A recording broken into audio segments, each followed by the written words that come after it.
قسم کی تعریفات تسبیحات اللہ احکم الحاکمین کے لیے، رب العالمین کے لیے درود و سلام پیارے پیغمبر ساقی کوثر شافی محشر سید الاولین والآخرین امام الانبیاء حضرت محمد رسول اللہ صلی اللہ علیہ وآلہ وسلم کی ذات اقدس پر کہ جن کو اللہ رب العزت نے ہمارے لیے ہادی رہبر اور رہنما بنا کر بھیجا ہے۔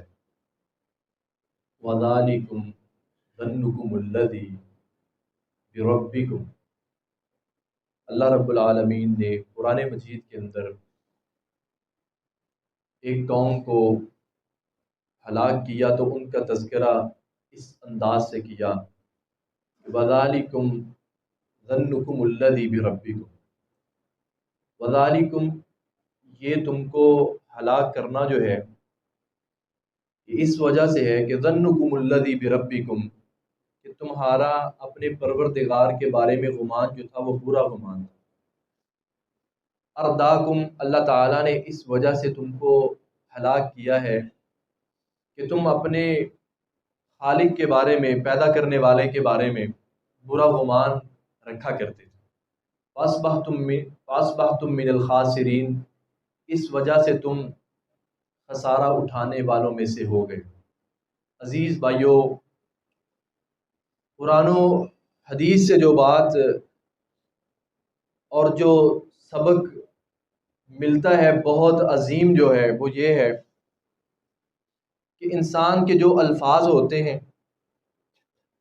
انسان کی جو سوچ ہوتی ہے، انسان کے جو خیالات ہوتے ہیں، ان کا اثر انسان کی زندگی کے اوپر بہت ہی گہرا ہوتا ہے۔ ہمارے خیالات، ہماری سوچیں، ہماری زبان سے نکلے ہوئے الفاظ اور وہ چیزیں جہاں پر اللہ تعالیٰ کی نافرمانی ہوتی ہے، وہ جگہیں یا وہ افراد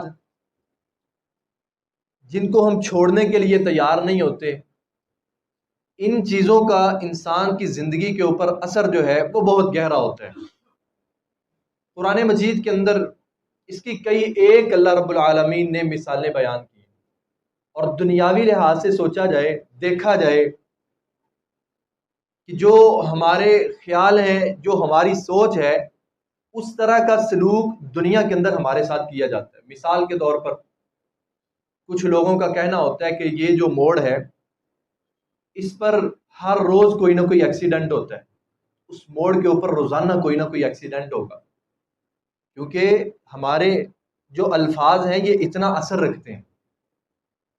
یا بعض لوگ کہتے ہیں کہ فلاں جگہ پر اسیب ہے تو حقیقت میں وہ محسوس ہوگا۔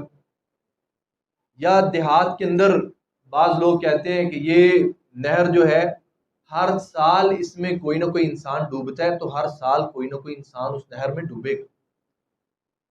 کیونکہ ہم ایک رائے قائم کرتے ہیں، ہم ہی الفاظ اپنی زبان سے نکالتے ہیں، اور ہماری سوچ ہوتی ہے، ہمارے دل دماغ میں ایک چیز بیٹھی ہوتی ہے۔ تو ایسا کیوں ہوتا ہے؟ اللہ تعالیٰ نے فرمایا سورہ نجم کے اندر کہ وَأَلَّيْسَ لِلْإِنسَانِ إِلَّا مَا سَعَىٰ، انسان کے لیے یقیناً وہی ہے جس کی یہ کوشش کرتا ہے۔ اگر یہ اچھی کوشش کرتا ہے نتیجہ اچھا نکلتا ہے، اگر یہ اچھا سوچتا ہے نتیجہ اچھا نکلتا ہے، اگر یہ اچھی سوچ رکھتا ہے نتیجہ اچھا نکلتا ہے، اگر بری کوشش ہے، بری سوچ ہے، برا بول ہے، نتیجہ وہی نکلے گا۔ وَأَلَّيْسَ لِلْإِنسَانِ إِلَّا مَا سَعَىٰ، جس طرح کی انسان کوشش کرتا ہے اس طرح کا اس کا نتیجہ نکلتا ہے۔ اور یہ وَأَنَّ سَعْيَهُ سَوْفَ يُرَىٰ، وَأَنَّ سَعْيَهُ سَوْفَ يُرَىٰ، اللہ تعالیٰ فرماتے ہیں یقیناً انسان اپنی کوشش کو جلد دیکھ لیتا ہے، وہ رونما ہو جاتی ہے، یعنی جو یہ کہہ رہا ہوتا ہے وہ رونما ہو جاتا ہے۔ ثُمَّ يُجْزَاهُ الْجَزَاءَ الْأَوْفَىٰ، پھر اس کو اس کی کوشش کا، اس کی سوچ کا، اس کے بول کا پورا پورا بدلہ دے دیا جاتا ہے۔ اسی طرح صحیح بخاری کی حدیث ہے، حدیث قدسی ہے، اللہ تعالیٰ فرماتے ہیں، نبی علیہ السلام نے فرمایا کہ اللہ تعالیٰ فرماتے ہیں انا عند ظن عبدی بی، میں اپنے بندے کے گمان کے مطابق اس طرح کا سلوک اس کے ساتھ ویسا سلوک کرتا ہوں۔ انا عند ظن عبدی بی، جیسا گمان میرے بارے میں میرا بندہ رکھتا ہے، اللہ فرماتے ہیں وہ ویسا مجھ کو پا لیتا ہے۔ اگر اللہ کی ذات کے بارے میں برا گمان ہے کہ میرے ساتھ ہوتا ہی ایسے ہے، اللہ کی طرف سے میری قسمت ہی ایسی ہے، تو پھر اس کے ساتھ ویسا ہی ہوگا، کیونکہ یہ اللہ کا قانون ہے اور قانون کبھی بدلتا نہیں ہے کہ میرا بندہ جو ہے، بندہ لفظ بندے کا ہے، یعنی تخصیص نہیں کی کہ میرا نیک بندہ جو گمان رکھتا ہے یا میرا جو گنہگار بندہ ہے وہ، یہاں پہ مطلق طور پہ فرمایا ہے کہ میرا بندہ، سارے اللہ کے بندے ہیں، میرا بندہ جیسا گمان میرے بارے میں رکھتا ہے ویسا وہ مجھ کو پا لیتا ہے۔ اب یہ انسان پر ہے وہ کس طرح کا گمان رکھتا ہے۔ اور جیسے میں نے آپ بھائیوں کے سامنے شروع میں جس آیت کی تلاوت کی کہ اللہ تعالیٰ نے کیا فرمایا کہ وَذَلِكُمْ ظَنُّكُمُ الَّذِي بِرَبِّكُمْ أَرْدَاكُمْ، تمہارے رب کے بارے میں برا گمان تھا، اس وجہ سے اس نے تم کو ہلاک کر دیا، اس میں گناہ تمہارا ہے، اللہ کا نہیں ہے، کہ تم نے اپنے اللہ کے بارے میں، رب العالمین کے بارے میں اچھا سوچا ہی نہیں ہے، اچھا گمان ہی نہیں رکھا، اس وجہ سے اس نے تم کو ہلاک کر دیا ہے۔ اور دوسرے مقام پہ سورہ الحاقہ کے اندر اللہ تعالیٰ نے فرمایا کہ وہ شخص جس کو اس کا نامہ اعمال جو ہے اس کے دائیں ہاتھ میں دیا جائے گا تو وہ کیا کہے گا؟ فَأَمَّا مَنْ أُوتِيَ كِتَابَهُ بِيَمِينِهِ فَيَقُولُ هَاؤُمُ اقْرَءُوا كِتَابِيَهْ، وہ اچھلے گا، کودے گا، دوڑے گا، آوازیں لگائے گا اور کہے گا کہ ہاؤ اقرؤ کتابیہ، ادھر آؤ میری کتاب دیکھو، میرا نامہ اعمال دیکھو۔ تو آگے وہ کیا کہے گا کہ انی ظننت انی ملاق حسابیہ، مجھے میرے رب پر گمان ہی اس طرح کا تھا کہ مجھے یہی صلہ ملنے والا ہے، تو اللہ نے اس کو اس کا نامہ اعمال اس کے دائیں ہاتھ میں دیا، کیونکہ اللہ پہ امید تھی، اس کو اللہ پہ گمان اس طرح کا تھا، اللہ تعالیٰ پہ یقین اتنا تھا کہ اس نے کہا کہ انی ظننت انی ملاق حسابیہ، میری سوچ یہی تھی، میرا اللہ کے بارے میں گمان ہی یہی تھا کہ اللہ میرا جو ہے، میرا رب جو ہے وہ میرا نامہ اعمال میرے دائیں ہاتھ کے اندر دے گا۔ تو میرے عزیز بھائیوں، یہ قرآن مجید کی 2 آیات اور یہ حدیث سنانے کا مقصد صرف یہی ہے کہ جس طرح کی ہم سوچ رکھیں گے ویسا سلوک ہمارے ساتھ کیا جائے گا، جس طرح کا ہمارا خیال ہوگا اسی طرح کا ہمارے ساتھ سلوک کیا جائے گا، اور جیسے الفاظ ہم اپنی زبان سے نکالیں گے وہ ہماری زندگی کے اوپر اثر انداز ہو جائیں گے۔ اس کی مثال دیکھیں، رسول اللہ صلی اللہ علیہ وسلم نے ارشاد فرمایا، مستدرک حاکم کی حدیث ہے، نبی علیہ السلام نے فرمایا کہ ان الرؤیا تعبر علی ما تقع، ان الرؤیا تقع علی ما تعبر، یہ جو خواب ہے نا، جس طرح اس کی تعبیر کی جاتی ہے یہ خواب ویسے واقع ہو جاتی ہے۔ یہ جو انسان کو خواب آتی ہے جس طرح اس کی تعبیر کی جاتی ہے یہ خواب ویسے واقع ہو جاتی ہے۔ آگے دوسری حدیث دیکھیں، نبی علیہ السلام نے کیا فرمایا کہ اپنا خواب جو ہے کسی دوست کو، ایک حدیث میں آتا ہے کسی دوست کو یا عالم کو، ان کے علاوہ کسی اور کو نہ بیان کرو، کسی اور کو نہ سناؤ کہ مجھے خواب آیا۔ ایک روایت میں آتا ہے کہ جو تمہارا خیر خواہ ہے اس کو اپنا خواب بیان کرو یا عالم کو بیان کرو۔ اس کے پیچھے وجہ کیا ہے، حکمت کیا ہے؟ کہ جو تمہارا دوست ہے، جو تمہارا خیر خواہ ہے، وہ تمہارے بارے میں برے الفاظ نہیں کہے گا، اچھے الفاظ کہے گا، کیونکہ نبی علیہ السلام نے کیا فرمایا کہ جس طرح کی تعبیر کوئی کرے گا الفاظ میں تاثیر اتنی ہوگی کہ اسی طرح واقع ہو جائے گی۔ آپ نے اس کی دوسری مثال دی کہ ایسے ہی ہے جیسے پرندہ جو ہے نا، اس کے پر کے اندر کنکری ہے، ٹھیک ہے، وہ اپنے پر کو کھولے گا کنکری نیچے آ جائے گی، یعنی پرندے کے پر میں کنکری ہو اور وہ پر کھولے کنکری نیچے نہ آئے، ایسے ہو سکتا ہے؟ ایسے ہوگا، کنکری نیچے آئے گی۔ آپ نے جس کو خواب سنائی ہے وہ آپ کا خیر خواہ نہیں ہے، وہ آپ کا دوست نہیں ہے، وہ عالم نہیں ہے، وہ اچھے الفاظ نہیں کہے گا۔ اگر عالم نہیں ہے آپ کو حقیقت سے آگاہ نہیں کر سکے گا۔ آپ نے فرمایا اس کو اپنا خواب بیان ہی نہ کرو۔ جو تمہارا دوست نہیں ہے وہ ایسے الفاظ اپنی زبان سے ادا کر دے گا جو تمہارے حق میں برے ہوں گے، اور نبی علیہ السلام نے کیا فرمایا؟ جو تمہارے حق میں برے الفاظ وہ کہہ دے گا، جیسے وہ کہہ دے گا ان الرؤیا تقع علی ما تعبر، جو اس نے پھر کہہ دیا ویسا ہو جائے گا۔ اگر آپ کو خواب آئی ہے تو اس نے کہا اس سے تو پتہ یہ چل رہا ہے کہ آپ کو جو ہے نا نقصان ہونے والا ہے، ایسے ہونے والا ہے، ایسے ہونے والا ہے، تو ویسا ہو جائے گا۔ اس کے پیچھے وجہ کیا ہے؟ اس کی زبان سے نکلے ہوئے الفاظ ان کے اندر اتنی تاثیر ہے، اتنا وہ اثر رکھتے ہیں۔ اس کی دوسری مثال صحیح بخاری کی حدیث ہے، رسول اللہ صلی اللہ علیہ وسلم نے ارشاد فرمایا کہ اذا نائس احدکم وہو یصلی فلیرقد حتی یذهب عنہ النوم. آپ نے فرمایا کہ جس کو نیند آئی ہوئی ہے وہ نماز نہ پڑھے. جس بندے کو نیند آئی ہوئی ہے وہ نماز ختم کر دے، نماز نہ پڑھے، وہ چھوڑ دے وہ نماز. پہلے وہ اپنی نیند کو پورا کرے، اس قدر نیند کو وہ پورا کرے کہ سو کے وہ اٹھے اور نماز پڑھے، اسے معلوم ہو کہ وہ اپنی زبان سے کون سے الفاظ کہہ رہے ہیں. کہ اذا نعس احدکم وهو یصلی فلیرقد حتی یذهب عنہ النوم. آپ نے فرمایا جو جس کو نیند آئی ہے وہ نماز چھوڑ دے، نماز نہ پڑھے. کیوں نہ نماز پڑھے؟ آگے اسی حدیث کے اندر نبی علیہ السلام نے فرمایا کہ لا یدری لعلہ یستغفر او یسب، کیونکہ اسے علم نہیں ہے کہ وہ اپنی زبان سے کون سا کلمہ ادا کر رہے ہیں. وہ خیر کا کلمہ ہے، وہ دعا کا کلمہ ہے، یا استغفار کا کلمہ ہے، او یسب نفسہ، یا وہ اپنے آپ کو کہیں بد دعا تو نہیں دے رہا. اگر اس نے اپنے آپ کو بد دعا دی ہے تو جو اس کی زبان سے الفاظ نکل رہے ہیں ان میں تاثیر اتنی ہے کہ وہ واقع ہو جائیں گے، جو یہ کہہ رہا ہے ویسا ہو جائے گا. اسی لیے نبی علیہ السلام نے فرمایا، میرے محترم بھائیوں، اس کی مثالیں بہت زیادہ ہیں. یہ ایک اصول جو ہے وہ شریعت نے بیان کیا ہے. نبی علیہ السلام نے اسی لیے فرمایا تھا کہ من کان یؤمن باللہ والیوم الآخر، جس بندے کا اللہ کی ذات کے اوپر ایمان ہے اور آخرت کے دن کے اوپر ایمان ہے، فلیقل خیرا او لیصمت، یا وہ اچھی بات کہے یا وہ خاموش ہو جائے. کیونکہ جو انسان لفظ نکالے گا، یہ اگر اس کے برے الفاظ ہیں، اگر جو اپنی زبان سے وہ لفظ ادا کر رہے ہیں وہ الفاظ برے ہیں، تو ان کی تاثیر کیا ہوگی کہ طبیعتیں جو ہے وہ منفی ہو جائیں گی، رویے منفی ہو جائیں گے انسان کے، نتیجے منفی ہو جائیں گے انسان کے. اگر اس نے برے الفاظ کہہ دیے، اگر اس نے اچھے الفاظ کہہ دیے، دیکھیں الفاظ کی طاقت ہے نا.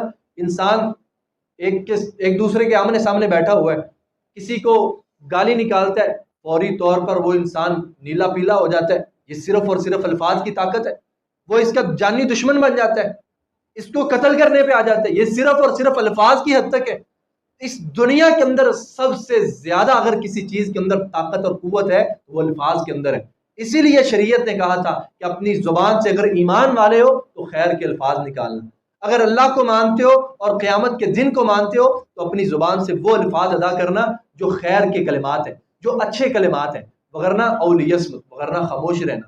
اور شریعت نے یہ بھی کہا کہ اپنا رویہ جو ہے، اپنا انداز جو ہے، اپنا چہرہ جو ہے، یہ اس طرح کا بنا کے رکھنا جیسے جریر طبری رضی اللہ تعالیٰ عنہ بیان کرتے ہیں کہ میں نے جب سے اسلام قبول کیا رسول اللہ صلی اللہ علیہ وسلم کی میں جب بھی زیارت کرتا، جب بھی آپ سے میری ملاقات ہوتی تو آپ مسکرا دیتے تھے. یہ مسکرانا جو ہے یہ ایک ایسی علامت ہے کہ انسان کے اندر خیر خواہی پیدا ہو جاتی ہے. تو میرے عزیز بھائیوں، ایک حدیث میں آتا ہے، اس سے پہلے آپ کو قرآن مجید کے اندر سورہ یوسف کے اندر ایک واقعہ ہے حضرت یوسف علیہ السلام کا، یہ کہ جب بھائی ان کے پاس گئے، بھائیوں کو بھی حضرت یوسف علیہ السلام نے بتایا کہ تم کو پتہ ہے تم نے یوسف کے ساتھ کیا کیا تھا، یعنی یہ سارا واقعہ. تو حضرت یوسف علیہ السلام نے کیا کہا؟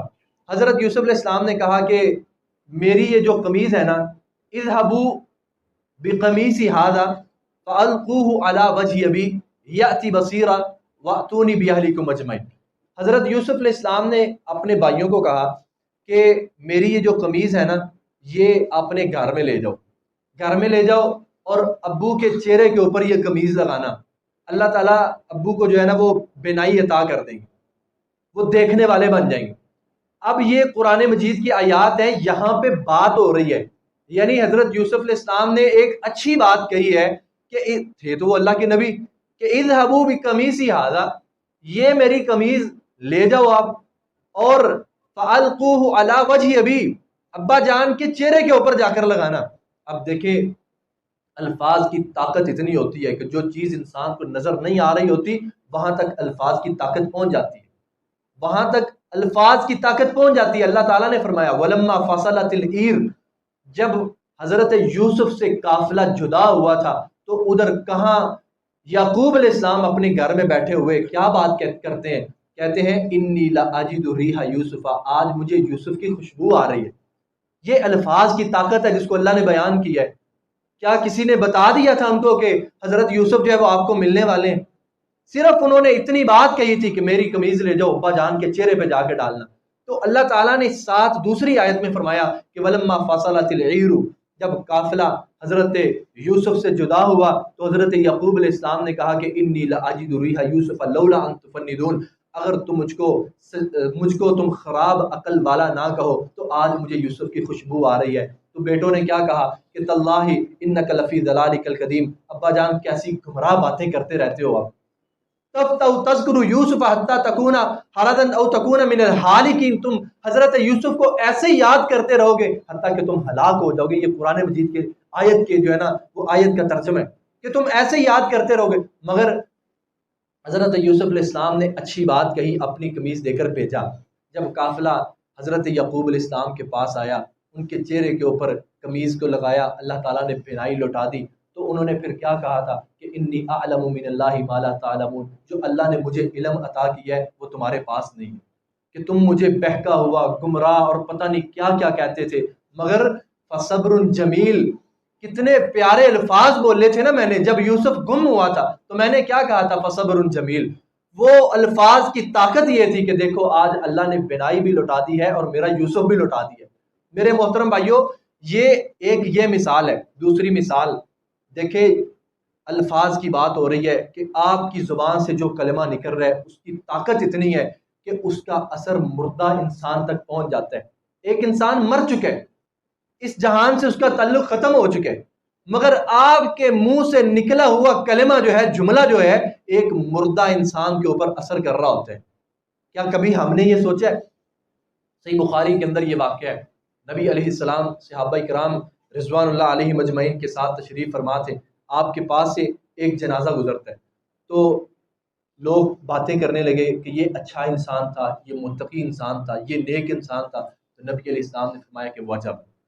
پھر ایک اور جنازہ گزرا، لوگوں نے کہا یہ تو بڑا برا انسان تھا، اس سے لوگ تنگ تھے، یہ اتنا جو ہے اس قدر یہ گرا ہوا انسان، اس کی برائیاں شروع کر دی، تو نبی علیہ السلام نے فرمایا کہ واجبت۔ تو صحابہ نے پوچھا کہ یا رسول اللہ دونوں کے بارے میں واجبت آپ نے کہا ہے، واجبت کے معنی ہے یعنی واجب ہو گئی، تو اس کی کیا حکمت ہے، کیا وجہ ہے؟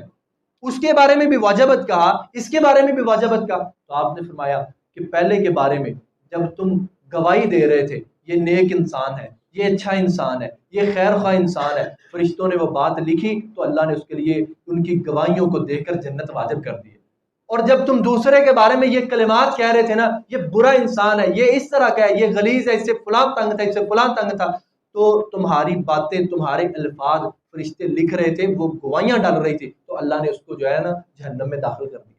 یہ انسان کے منہ سے نکلے ہوئے الفاظ اتنی تاثیر رکھ رہے ہیں، اور اسی لیے نبی علیہ السلام نے کیا فرمایا کہ جو بندہ بیمار ہے یا خدا نخواستہ کسی کا ایکسیڈنٹ ہوا ہے، بازو ٹوٹ گیا، لات جو ہے نا ٹانگ ٹوٹ گئی ہے، کسی کو جو ہے نا وہ شدید قسم کا بخار ہو گیا، نبی علیہ السلام نے کیا فرمایا، اس کے پاس جاتے ہو تو اس کو کہو لا باسا۔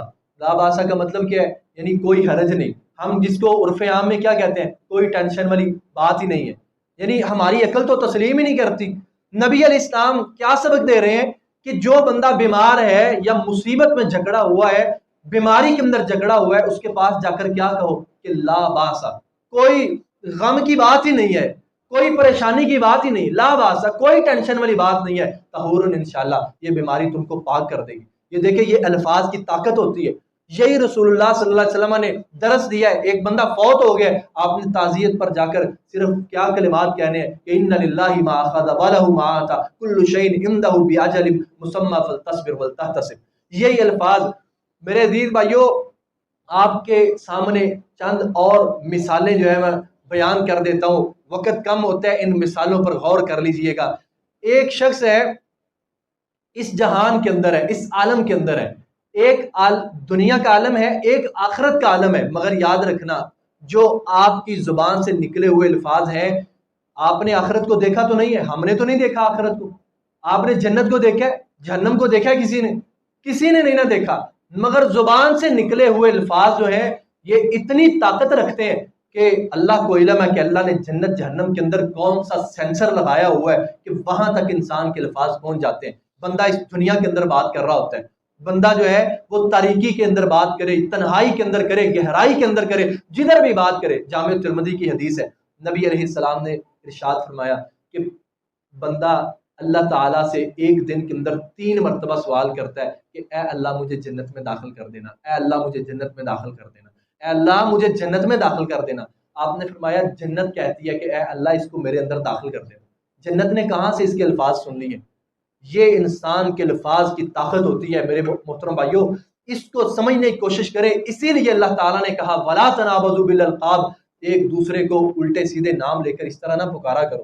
جو تم بات کر رہے ہوتے ہو اس کی تاثیر بہت بڑی ہوتی ہے۔ اپنی اولاد کو گالیاں نکالنا، اور ہمارا معاشرہ اس قدر گر چکا ہے کہ اپنی چھوٹی چھوٹی بچیاں ان کو کتنی کتنی گندی گالیاں لوگ نکالتے ہیں، ماں باپ نکالنے والے ہوتے ہیں، اپنے بچوں کو گالیاں نکالنے والے۔ یاد رکھنا جو تم اپنے بچوں کے بارے میں کہہ رہے ہو وہ ان پر اثر انداز ہو کر رہے گا۔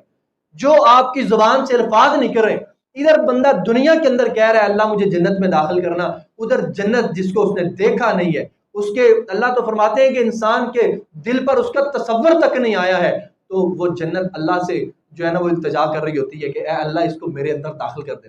یہ انسان کے الفاظ کی طاقت ہوتی ہے۔ اسی طرح جہنم کے بارے میں فرمایا، اسی طرح یہ بات یاد رکھنا، ہماری جو خواہشات ہوتی ہیں، ہماری جو آرزویں ہوتی ہیں، اور ہمارے جو الفاظ ہوتے ہیں، ہماری جو اندر کی جو آرزویں اور خواہشات ہیں اور جو ہمارے الفاظ ہیں، ہمارے وہ بچے جو ہماری گود کے اندر ہیں، ہماری ان باتوں کا اثر ان کے اوپر بھی ہوتا ہے۔ حدیث سامنے رکھیں، ہماری ان باتوں کا اثر وہ بچے جو ہماری گود کے اندر ہیں ان کے اوپر بھی ہوتا ہے۔ صحیح بخاری کے اندر حدیث ہے، رسول اللہ صلی اللہ علیہ وسلم نے مثال بیان کی، فرمایا کہ ایک عورت اپنے بچے کو دودھ پلا رہی تھی، ایک قافلہ گزرا، ایک شخص تھا بڑی ٹھاٹھ باٹھ کے ساتھ، سج دھج کے ساتھ وہ گزر رہا تھا، تو اس عورت کے دل میں خیال آیا کاش میرا بچہ بھی اس طرح کا ہو۔ اس نے اللہ سے دعا کی کہ اللہ میرے بچے کو اس جیسا بنا دینا۔ اب یہ اندر کی خواہش تھی اور یہ زبان سے نکلے ہوئے الفاظ تھے، ان کی اتنی طاقت تھی کہ بچے نے سن کر کیا کہا کہ اے اللہ مجھے ایسا نہ بنا۔ یہ واقعہ کتنی مرتبہ سنے۔ دیکھیں جو انسان کی خواہش ہوتی ہے، اسلام کہتا ہے کہ جو آپ کی خواہش ہے اور جو آپ کی زبان سے نکلنے والے الفاظ ہیں، آپ کا جو چھوٹا دودھ پیتا بچہ ہے، یہ چیزیں اس کے اوپر بھی اثر انداز ہو رہی ہوتی ہیں، اس پر بھی اثر کر رہی ہوتی ہیں۔ میرے عزیز بھائیوں، یہ تو بچہ ہے، بچہ پھر بھی جاندار ہوتا ہے۔ بے جان چیز کے اوپر ہماری زبان سے نکلنے والے الفاظ اثر انداز ہو رہے ہوتے ہیں۔ کیا کبھی ہم نے سوچا؟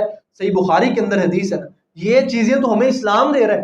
آج سائنس کہہ رہی ہے کہ آواز کے اندر طاقت ہے۔ رسول اللہ صلی اللہ علیہ وسلم نے آج سے 1400 سال پہلے فرمایا تھا کہ قسطنطنیہ فتح کیسے ہوگا۔ آپ نے فرمایا، صحیح مسلم کی حدیث ہے، کہ مسلمانوں کا جو امیر ہوگا وہ قلعے کی دیوار کے پاس کھڑا ہو کر اللہ اکبر کہے گا، قسطنطنیہ کی پہلی دیوار گر جائے گی۔ وہ پھر اللہ اکبر کہے گا، دوسری دیوار گر جائے گی۔ جب وہ تیسری مرتبہ اللہ اکبر کہے گا، پورے کا پورا شہر فتح ہو جائے گا۔ یہ آپ کی زبان سے نکلنے والے الفاظ ہیں۔ آپ اپنی زبان سے کون سے الفاظ نکال رہے ہیں؟ آج ہمارے پاس مدد نہیں آتی اللہ کی طرف سے، ہماری طبیعتیں مختلف ہو چکی ہیں۔ میرے عزیز بھائیوں سوچیں تو صحیح، صبح سے لے کر شام تک اور شام سے رات تک ہماری زبان سے نکلنے والے الفاظ ہمارے مجلسوں کے اندر، دوستوں کے پاس، گھروں کے اندر کس طرح کے ہیں، ان کا اثر بھی تو ویسا ہوگا۔ پھر ہم کہتے ہیں مدد نہیں آتی، پھر ہم کہتے ہیں یہ مسئلہ ہے، ہمارے گھر میں یہ پریشانی ہے، ہمارے گھر میں یہ پریشانی ہے۔ رسول اللہ صلی اللہ علیہ وآلہ وسلم مسجد نبوی کے اندر کھجور کے تنے کے ساتھ ٹیک لگا کر آپ جمعہ ارشاد فرمایا کرتے تھے۔ صحابہ کرام نے ممبر بنا دیا، نبی علیہ الصلوۃ والسلام ممبر پہ آ کر کھڑے ہوئے، آپ نے خطبہ دینا شروع کیا۔ صحابہ کرام کہتے ہیں، صحیح بخاری کی حدیث ہے، ہم نے کھجور کے تنے کی طرف دیکھا کہ وہ سسکیاں لے لے کر رو رہا تھا۔ وہ بے جان چیز ہے، وہ رو رہا تھا۔ اللہ کے رسول علیہ الصلوۃ والسلام ممبر سے نیچے اترے ہیں، آپ نے اس کھجور کے تنے کو جا کر اپنے سینے کے ساتھ لگایا ہے، اور آپ دوبارہ ممبر پر آئے ہیں تو صحابہ نے بیان کیا کہ وہ تنا دوبارہ ایسے سسکیاں لے رہا تھا جیسے روتے ہوئے بچے کو چپ کروایا جاتا ہے، خاموش کروایا جاتا ہے اور بچہ سسکیاں لیتا ہے، وہ تنا ایسے سسکیاں لے رہا تھا۔ تو نبی علیہ السلام نے کیا فرمایا کہ یہ پہلے اللہ کا ذکر سنتا تھا، یہ دور ہوا، اب یہ رو رہا ہے۔ یہ پہلے اللہ کا ذکر سنتا تھا۔ دیکھیں اللہ کا ذکر، کلمات، الفاظ آپ کی زبان سے نکلنے والے کس طرح کے ہیں، بے جان چیزوں کے اوپر ان کا اثر ہو رہا ہوتا ہے۔ تو میرے عزیز بھائیوں، اس طرح کے واقعات بہت زیادہ ہیں، مثالیں ایسی بہت زیادہ ہیں۔ آخر کے اندر مجھے بھی نصیحت یہی ہے، آپ بھائیوں کے لیے بھی پیغام یہی ہے کہ ہمیشہ اپنی زبان سے اچھے الفاظ ادا کیا کریں۔ یہ روش جو ہے واللہ ایسے نہیں، نبی علیہ الصلوۃ والسلام نے فرمایا تھا کہ گالی نکالنے والا بندہ منافق ہے، اور منافق کے لیے تو اتنی وعید ہے، تو ہم گالی کو معمولی سمجھتے کیونکہ وہ اپنی زبان سے اتنے برے کلمات ادا کر رہے۔ تو میرے محترم بھائیوں، ہم سب کے لیے یہی نصیحت ہے، پیغام ہے کہ اپنی زبان سے اچھے کلمات نکالیں، اچھے رویے رکھیں، لوگوں کے لیے اچھی سوچ رکھیں، اچھے خیالات رکھیں، انہی کے مطابق ہمارے بارے میں فیصلہ کیا جائے گا، انہی چیزوں کے اوپر ہمیں اٹھایا جائے گا۔ اللہ تعالیٰ سے دعا ہے اللہ تعالیٰ قرآن و سنت کو سمجھنے اور اس پر عمل کرنے کی توفیق عطا فرمائے۔ وآخر دعوانا الحمد للہ رب العالمین۔